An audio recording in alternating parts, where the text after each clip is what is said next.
Pogrešal te bom, ko odidem. Pojdi nazaj v svoj svet.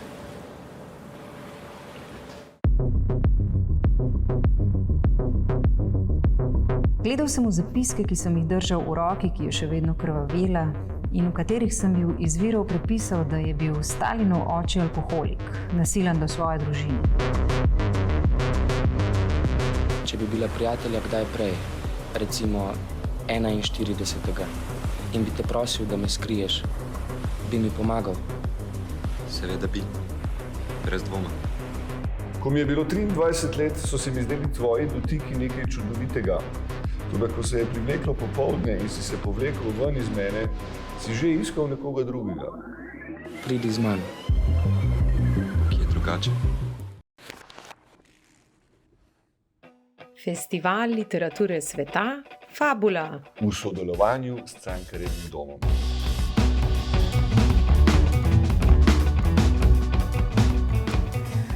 Dober večer in lepo pozdravljeni na festivalu Fabula, ki zaradi znanih okoliščin žal ne more potekati v živo. Nocoj bo z mano online Debra Livy, ena najbolj profiliranih, znanih, zanimivih in ta hip tudi prevajanih britanskih avtoric. Nocoj se bova pogovarjali malo manj časa, močno pa upamo, da jo bomo v Ljubljano lahko pripeljali septembra, kjer bo daljši pogovor skupaj s podpisovanjem knjig, kot je v Fabuli v navadi, potekal v živo. Hi Deborah, I'm really happy to have you here today.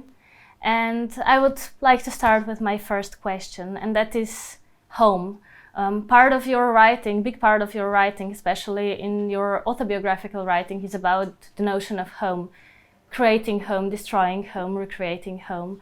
And I was wondering, how did your perception of home change in the last year since the pandemic started? Is home a safer place or a more dangerous place than ever?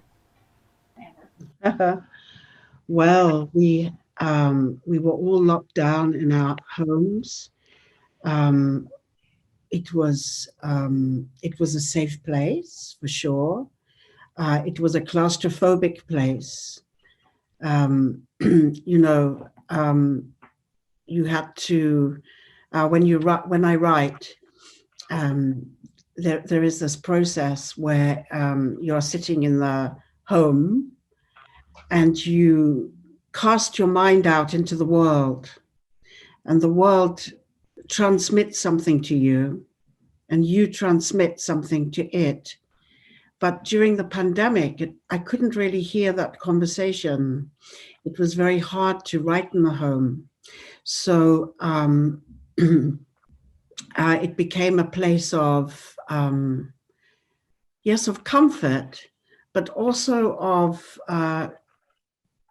tremendous, there was just a tremendous need to connect with people. We couldn't invite people into the home. That's the thing. And so usually that's a big part of my life, to invite people around the table. And suddenly the table looked very lonely without raising a glass of wine and talking. So I really missed the kind of the charm of human beings, and the four walls became very familiar. I found myself like I hang a picture, a painting in a different place. In my bedroom, I have balcony doors, and I just opened them in all the weather. Sometimes it was so cold, just because there was a big view over London, and the world had become so small. It was important to look out onto something that was that stretched out into the world a little bit. Did you miss living in a city? Because since the pandemic started, no matter where we lived, we were at home. So the cityscape itself changed, and you are, in a way, also author of a city, of how the city lives, how the people move in the city, and so on. How did you cope with that? I love the city. I love living in a city, and so I just got on my bicycle And I cycled around. Everything was very, it depends which lockdown we're talking about, but the first one, everything was very quiet. All the birds had taken over the roads. So when I was riding on my bicycle, I was literally riding through birds that then flew above my head. It was very strange. And little birds started to live in the brickwork on the outside of my apartment. So the soundscape actually in the city wasn't of airplanes, it was of birds and the sirens of ambulances going back and forth, because I live between two hospitals. So it was a very surreal, strange, sort of kind of apocalyptic soundscape, never mind anything else. Mentioning the hospital, the big part of your novel, The Man Who Saw Everything, is going on in a hospital, and I would like to stop there for a while and talk about maybe my favorite character of this novel, Jennifer. What I found fascinating about Jennifer is that she doesn't want to be a minor character in someone else's narration. That, for example, when Saul visits her exhibition, she tells him, this exhibition is not about you. And it's clear how she stands for women still have to fight for our own story, even if we're the major characters of our own stories. And I found it fascinating how you combine this sort of thinking into your autobiographical novels or autobiographical writing, but at the same time in the fiction itself. And I was wondering about this process. How is this, are these two different processes, or is it one process that delivers two different outputs? That's such an interesting question. I ask myself about that too.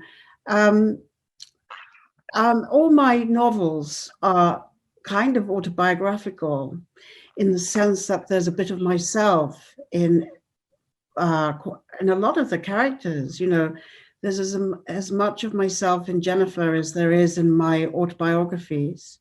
You know, un peu, a little, and in Saul as well, and in Jack, and in Walter. So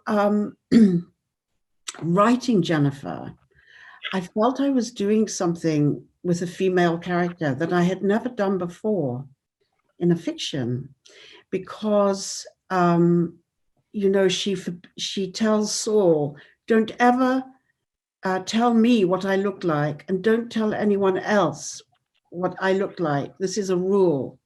So he can't say, like, I've got a really hot girlfriend, okay, or a beautiful girlfriend to his friends. But then this gave, and he says, why? And she says, because you only have old words to describe me.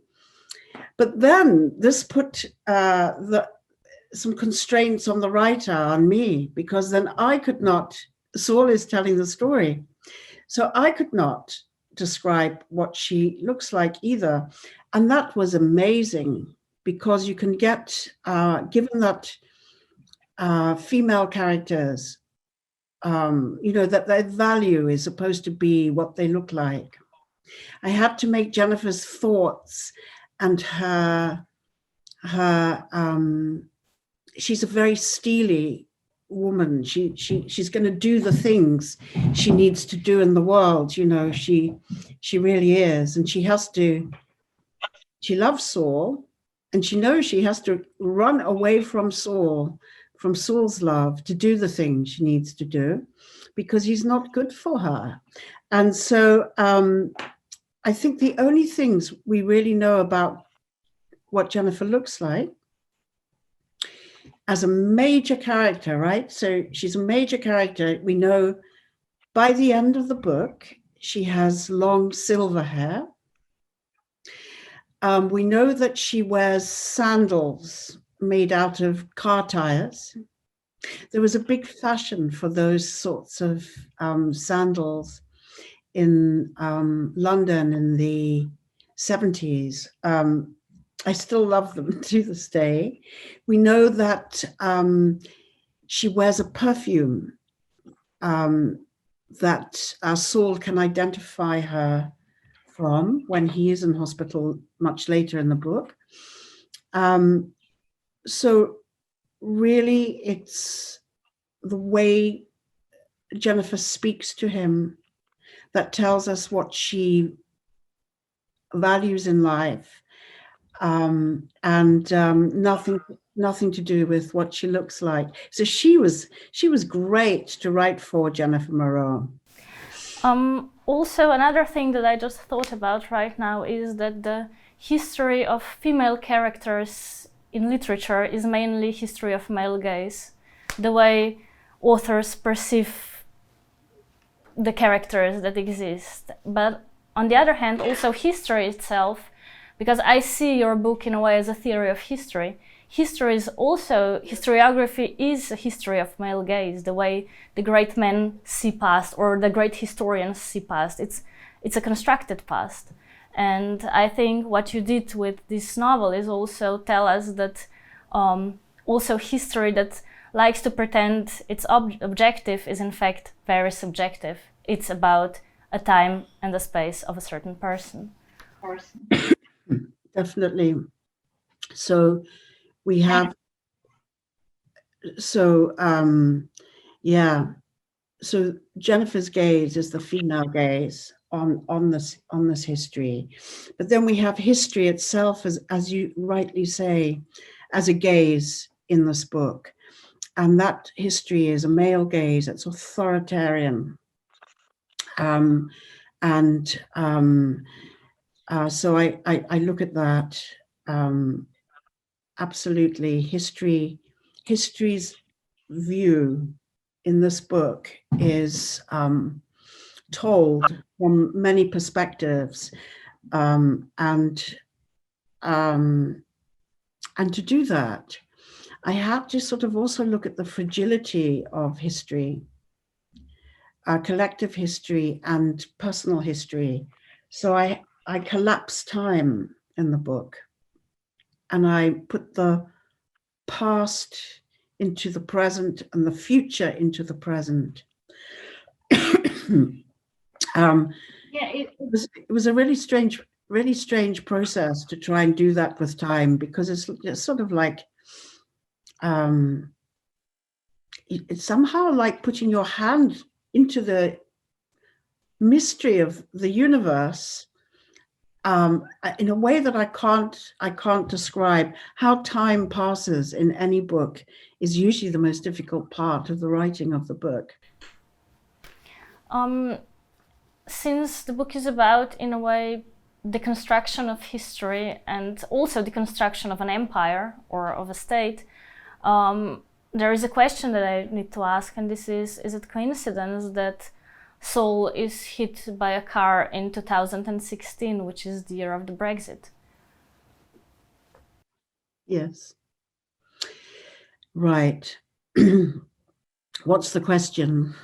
Is it a coincidence, or why is it the year 2016 that you chose? What does Brexit anything? Does it have to do? Does this personal history have to do anything with the collective history that you were part of in real time? Yeah, I'm sure. I think what I was thinking there more was that if you don't want freedom of movement,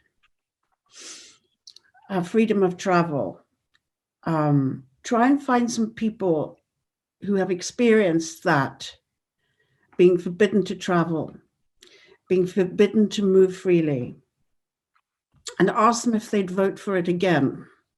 So, I was looking at that, and so the novel is set in 1988 and 2016. And I was working between those two timescales. What about the language itself? The language of me, of I, and the the notion of I and the notion of me, the way the language changes when you use the first person, when you use the third person. How important is that in your process? It's really important because sometimes I can read a passage actually that does that. So this is Saul Adler, and he this is what he says. I looked into the mirror for the first time since my accident. Fuck off, I hate you, I said to the middle-aged man, staring back at me. His hair had been shaved, he was a skull, his eyes a shock of blue in his pale face. He had high cheekbones, a cut on his cheek and on his lips. Where have you gone, Saul? All that beauty blown to bits. Who were you?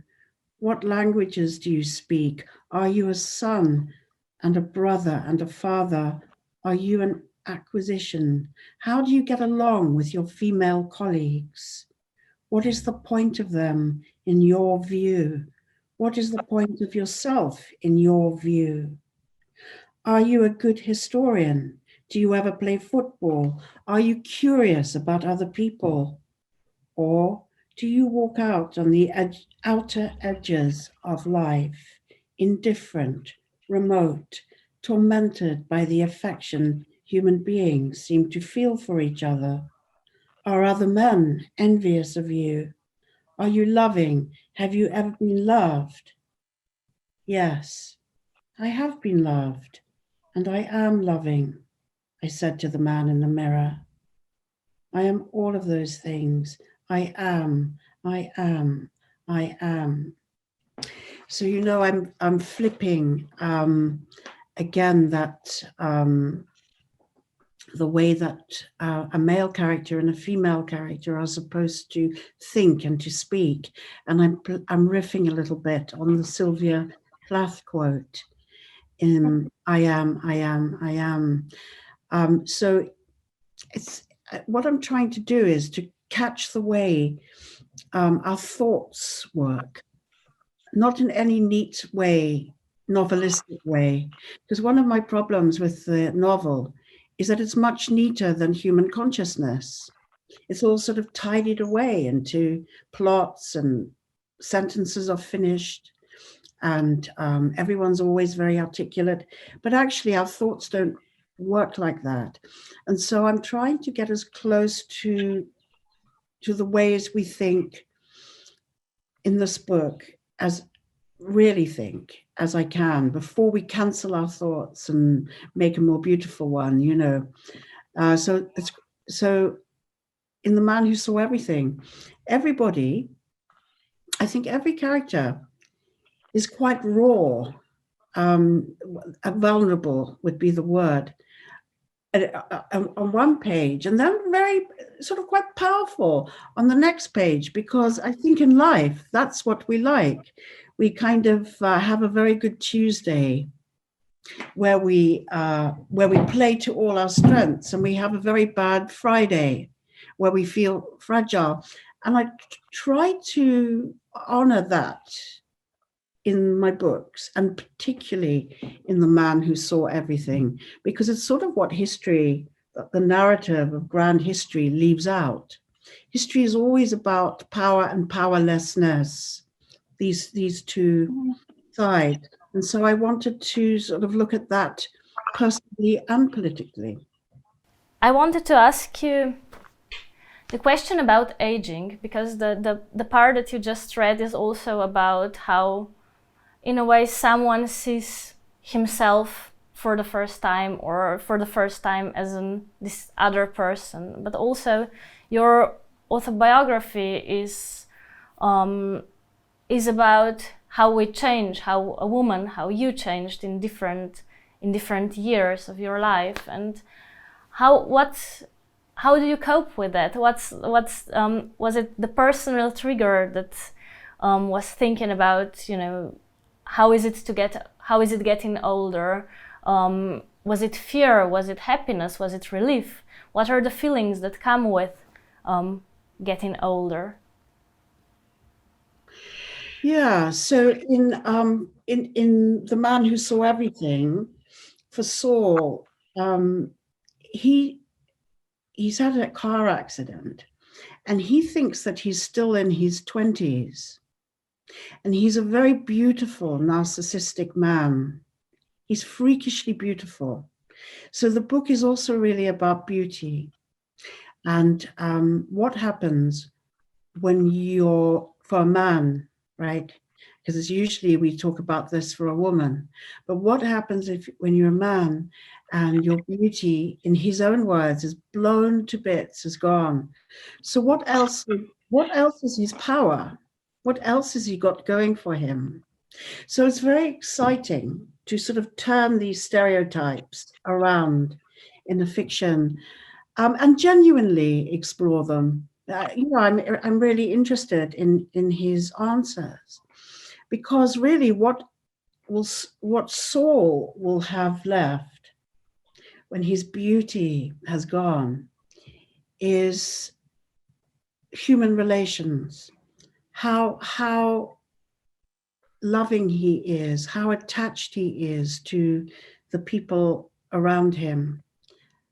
Because what else have you got except that warmth and companionship? So in my autobiographies, they start when I am in 40, and then they go through to my 60th birthday. So I wrote the last one on my 60th birthday. And I don't really think of, I'm not really interested in nostalgia, in looking backwards. I mean, I actually do mean that. I am really excited. My art family is the avant-garde. So we want to look forwards, and we want to kind of keep somewhere in the present looking forward. And then obviously for The Man Who Saw Everything, I'm looking backwards too. I'm looking at 1989, but it's really to say something about the present.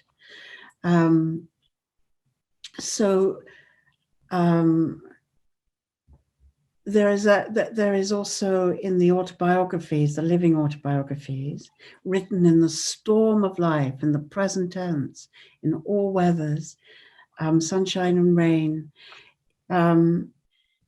There is a question about wisdom, because we're all supposed to become very wise when we're older. This is the cliche of old age.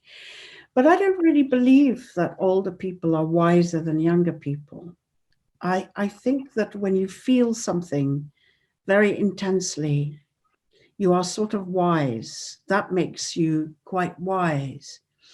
And so people who cut off from their emotions, detach themselves sometimes for very understandable reasons, because it's painful, to feel things. Even if they're like 75, they're not going to be wise. They're not going to be wise if they do that. So that's my sort of attitude, is that you have to keep investigating the magic of the universe and of the unconscious and what's happening inside people in relation to history, in relation to what's happening or what happened in the world. And you can collapse all these time zones, a little bit like a film essay, that has 3 screens up at the same time, something like that. As you get older, you can collage time. You've lived through more time, and you can begin to collage time and build layers of time. But the truth is, if you're a skilled writer, you can do that at any age. That was really beautifully said, and I think you've said more than enough, so we can, I think, wrap up this conversation for now, and let's hope that we will see each other in September in real life with audience and with a glass of wine. So until then, thank you for your brilliant questions. Thank you for being here with us. Thank you for your literature, and see you soon. I hope. Take care and good luck.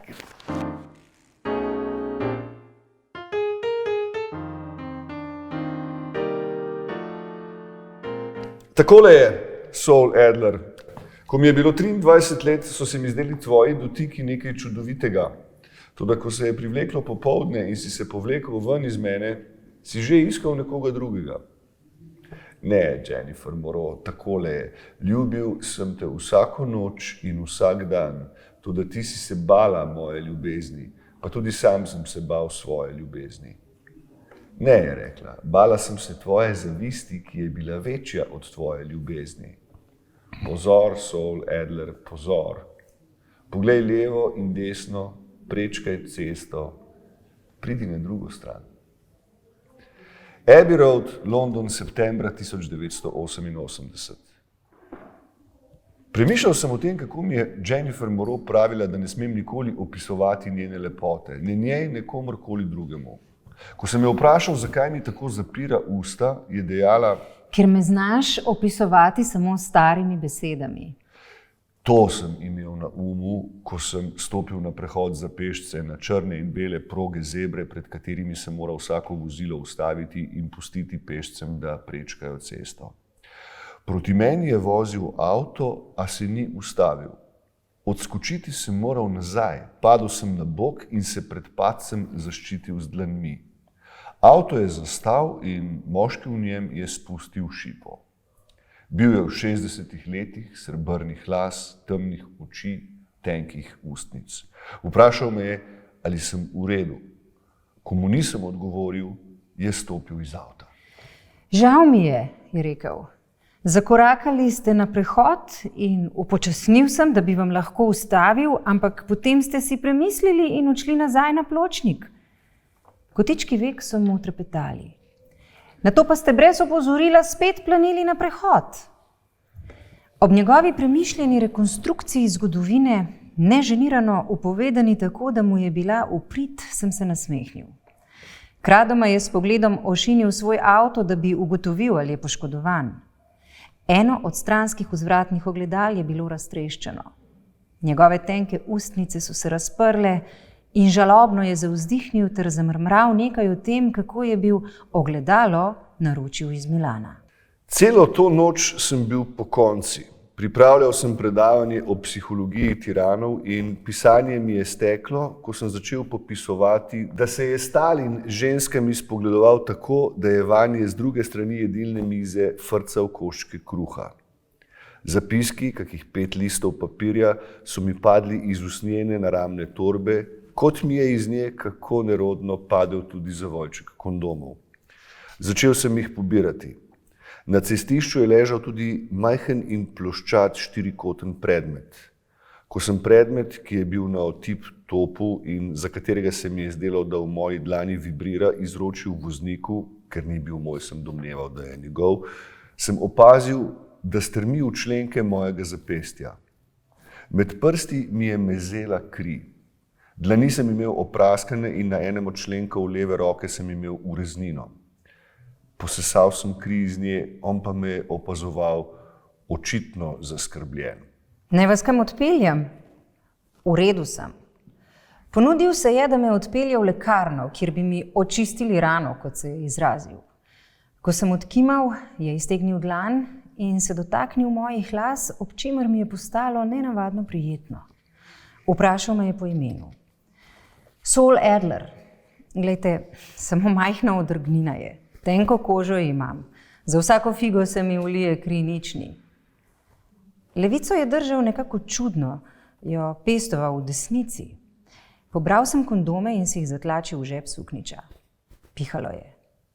Liste, ki so bili prej pometeni v majhne kopice pod drevesi, je raznašalo po cesti. Voznik mi je povedal, da je promet preusmerjen, ker so za ta dan v Londonu napovedane demonstracije in da se je spraševal, ali je zaprta tudi Abbey Road. Obvoz, da ni bil jasno označen. Da mu ni jasno, zakaj se je zmedel, saj se vendar tot pogosto vozi na kriketske tekme na stadionu Lord's v bližini. Medtem ko je govoril, je pogledoval proti štirikotnemu predmetu, ki ga je držal v roki. Predmet je govoril. V njem je bil nedvomno glas, moški glas. In glas je govoril nekaj jeznega in žaljivega.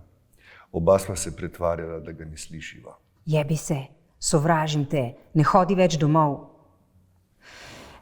Koliko ste stari, gospod Sorrel? Mi poveste, kje stanujete? Trčenje, ki se mu je za las izognil, je voznika očitno pošteno prestrašilo. Ko sem mu povedal, da jih imam 28, mi ni verjel in me je znova vprašal po starosti. Bil je tako gosposki, da je moja ime in priimek izgovarjal tako, kot bi mu nekdo med mehko nebo in spodnjo ustnico ustavil kamenček. Njegovi srebrni lasje so bili zalizani nazaj z nečim, zaradi česar so se lesketali. Sam sem ga po drugi strani vprašal po imenu. Wolfgang. Je rekel zelo na hitro, kot bi ne hotel, da si ga zapomnim. Kot Mozart. Sem rekel, potem pa nekako tako kot otrok, ki je padel z gugalnice, pokaže očetu, kje ga boli, pokazal na ureznino na svojih členkih ter spet in spet ponavljal, da je z mano vse v redu. Zaradi njegovega zaskrbljenega glasu me je začenjalo siliti na jok. Želel sem si, da bi se odpeljal in me pustil samega. Morda so bile solze povezane z nedavno smrtjo mojega očeta, čeravno ta ni bil tako urejen in ne tako nežen kot lesketajoči se srebrnolasi Wolfgang. Da bi pospešil njegov odhod, sem mu pojasnil, da naj bi zdaj prišlo moje dekle in da se mu zato ni več treba zadrževati. Da naj bi me pravzaprav punca fotografirala, kako stopam na prehod za pešce v stilu fotografije na tistem albumu Beatlov. Na katerem albumu, gospod Sorrel? Naslov je Abbey Road, saj ga vendar vsak pozna. Kje ste se pa skrivali, gospod Wolfgang? Zasmejal se je, a videti je bil žalosten. Morda zaradi žaljivih besed, ki so prišle iz notranjosti vibrirajočega predmeta v njegovi dlani. In koliko let ima vaše dekle? 23. V resnici je Abbey Road zadnji album, ki so ga Beatli skupaj posneli v studijih Emita, ki so tamle čez. S prstom sem pokazal proti veliki beli hiši na drugi strani ceste. Seveda to poznam, je rekel žalostno. Hiša je skoraj tako slavna kot Buckinghamska palača. Stopil je nazaj k svojemu avtu in medtem mrmral. Pazite nase, gospod Sorrel, srečo imate, da imate tako mlado dekle, mimogrede, s čim se pa ukvarjate? Njegove pripombe in njegova vprašanja so mi začenjali iti na živce, pa tudi to, kako je vzdihoval, kot bi na podloženih ramenih svojega bež kašmirskega suknjiča nosil težo vsega sveta. Odločil sem se, da mu tega, da sem zgodovinar in da se ukvarjam s komunistično vzhodno Evropo, ne bom povedal. Ko sem stopil nazaj na pločnik in ob tem zaslišal živalsko renčanje zaganjanja motorja njegovega avta, sem si oddahnil. V luči dejstva, da je bil on tisti, ki me je skoraj povozil, bi moral morda on biti tisti, ki naj bi pazil. Pomahal sem mu, a mi ni pomahal nazaj. Kar pa se tiče mojega mladega dekleta, sem bil od Jennifer starejši samo 5 let in o čem je torej blebetal in zakaj ga je zanimalo, koliko je stara in s čim se ukvarja. Ni važno. Gledal sem v zapiske, ki sem jih držal v roki, ki je še vedno krvavela in v katerih sem bil iz virov prepisal, da je bil Stalinov oče alkoholik, nasilen do svoje družine. Stalinova mama je Josipa v grško pravoslavno semenišče vpisala zato, da bi ga zaščitila pred besom njegovega očeta. To je storila potem, ko jo je nekoč skušal zadaviti. Lastnega rokopisa nisem bral ravno zlahka. Toda tu sem bil podčrtal nekaj v zvezi s tem, kako je Stalin pozneje ljudi kaznoval ne le za njihove zavestne grehe, temveč tudi za nezavedne, kot so bili denimo mišljenjski delikti proti partiji. Začutil sem bolečino v levem boku. Pazite nase, gospod Sorrow. Hvala za nasvet, Wolfgang. Nazaj k mojim zapiskom, ki so bili zdaj zamazani s krvjo z mojega zapestja. Josipa Stalina, to sem bil zapisal pozno zvečer, je vedno veselilo, kadar je lahko koga kaznoval. Ustrahoval je celo lastnega sina in to s tolikšno okrutnostjo, da se je ta nekoč skušal ustreliti.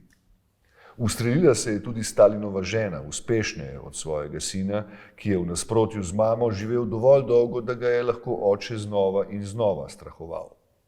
Moj pokojni oče mi ni ravno strahoval, to je prepuščal mojemu bratu Matthewju, ki je bil vedno pripravljen poskrbeti za nasilje. In kot Stalin se je tudi Matthew spravljal na lastne družinske člane, oziroma je poskrbel, da so bila njihova življenja tako neznosna, da so se spravili sami nase. Medtem ko sem čakal, da pride Jennifer, sem se usedel na zid pred stavbo Studio Emi.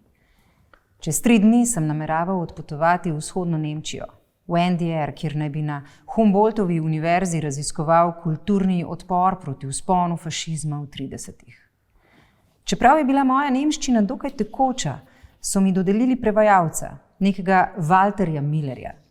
Svoja 2 tedna v vzhodnem Berlinu naj bi preživel pri njegovi mami in sestri, ki sta mi ponudili sobo v svojem najemniškem stanovanju blizu univerze.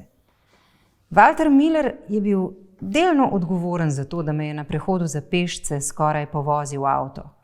Pisal mi je bil, da je njegova sestra, ime je bilo Katrin, v družini pa so jo klicali Luna, velika oboževalka Beatlov. Od 70-ih let naprej so smeli v NDR izhajati albumi tako Beatlov kot Boba Dylana. Drugače kot v 50-ih in 60-ih, ko je vladajoča nemška socialistična stranka pop razumela kot kulturno orožje za kvarjenje mladine.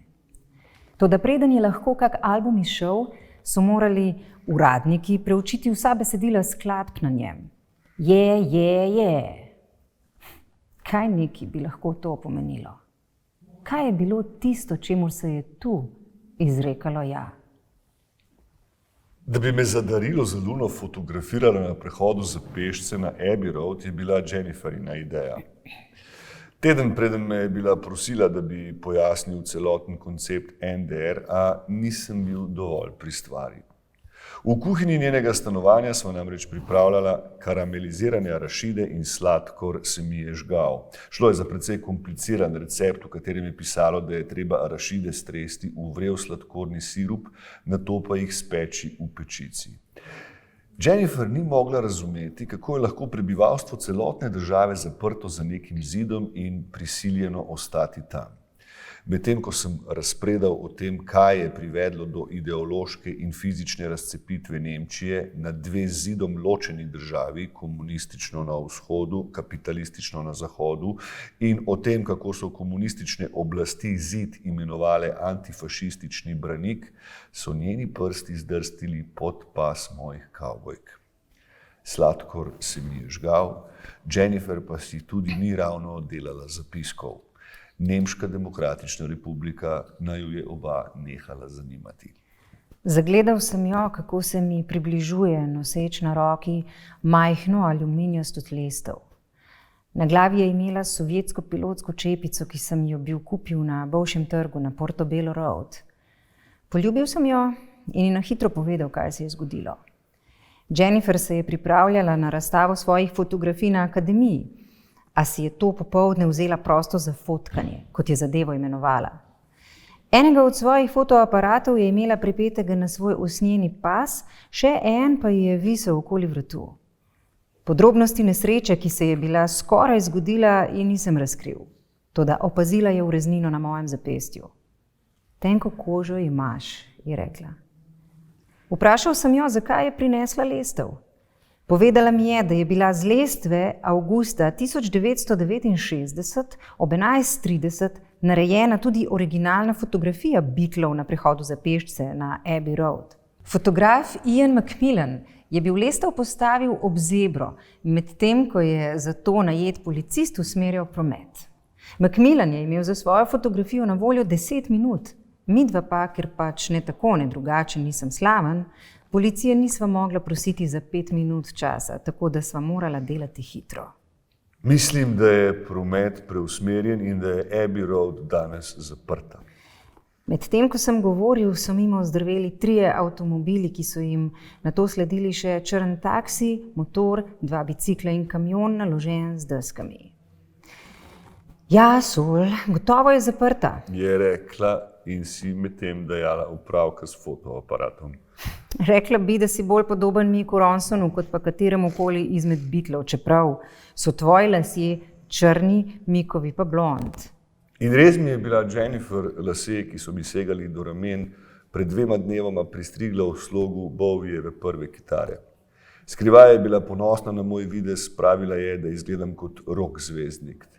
Moje telo je imela raje, kot sem ga imel jaz, in prav zato sem jo imel rad. Ko se je cesta spraznila, je lestev postavila na isto mesto, kjer naj bi bil Wolfgang ustavil svoj avto. Splezala je nanjo in nastavljala fotoaparat, ter me medtem glasno usmerjala. Roke daj v žepe sukniča. Glej dol, glej naravnost predse. Dobro, zdaj pa hodi. Z daljšimi koraki. Hodi. Pred prehodom sta ustavila 2 avta, ona pa je dvignila roko, da bi tam tudi ostala, medtem ko je ustavljala novo rolo filma v fotoaparat. Ko sta začela avta trobiti, se jima je z vrha lestve izumetničeno priklonila.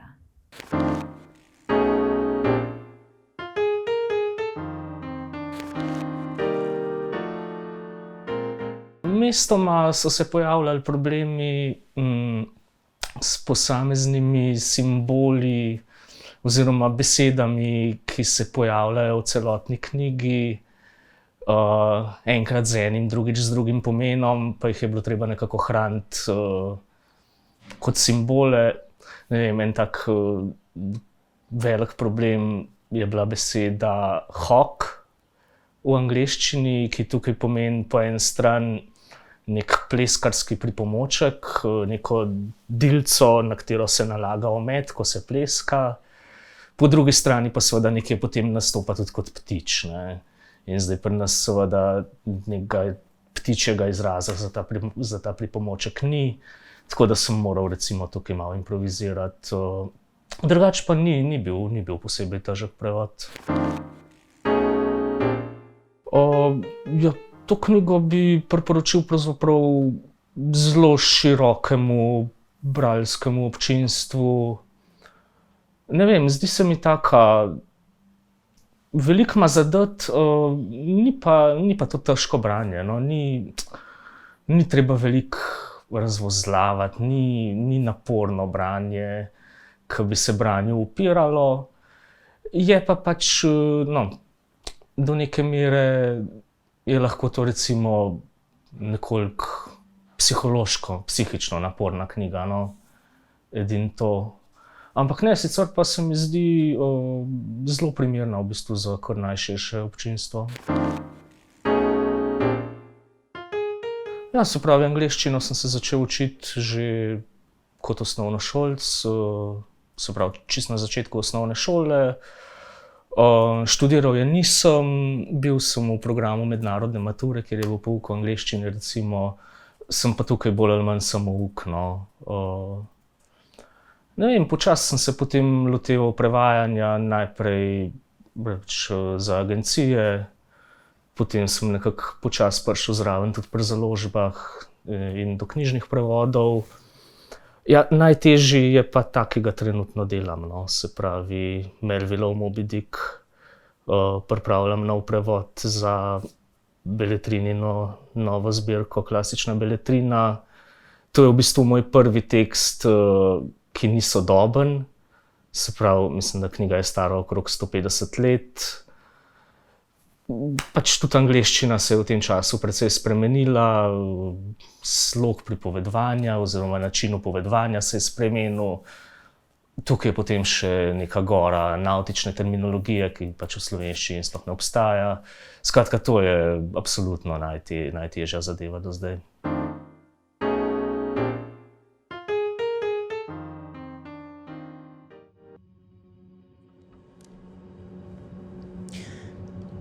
Herr Miller, Radi bi izvedeli še kaj o vašem angleškem prijatelju Saulu Adlerju.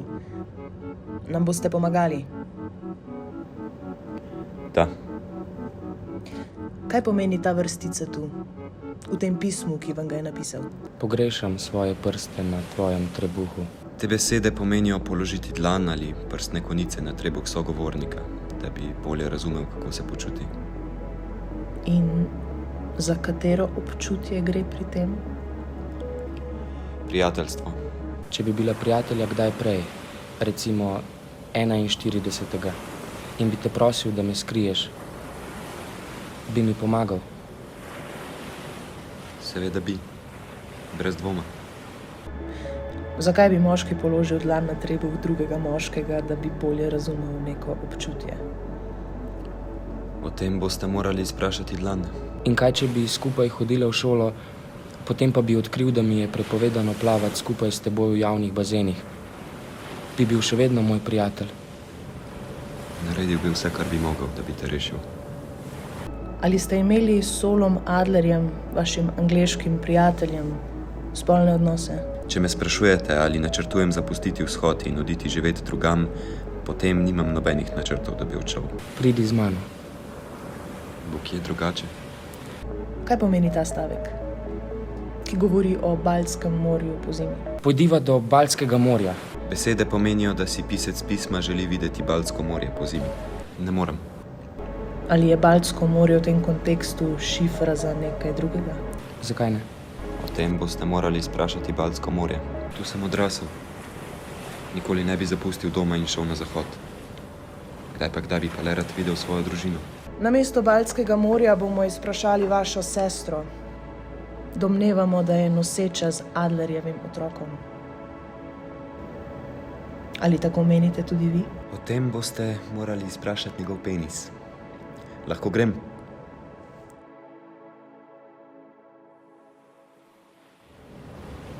Pogrešal te bom, ko odidem. Pojdi nazaj v svoj svet.